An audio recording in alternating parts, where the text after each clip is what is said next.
if you remember on the water pump, you have 6 longer bolts and 5 shorter bolts.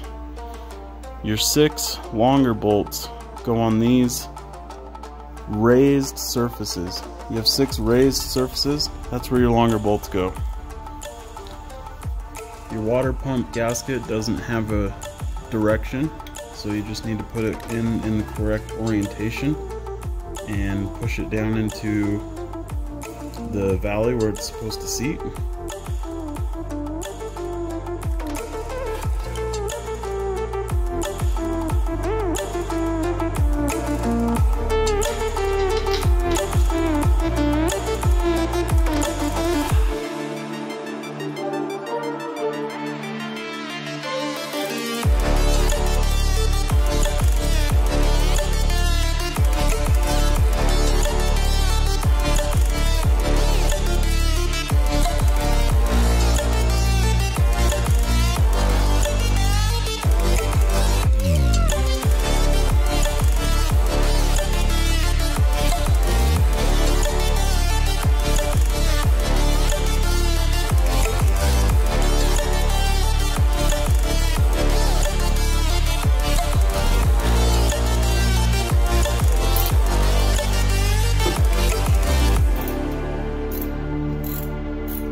The water pump gets torqued to 105 inch-pounds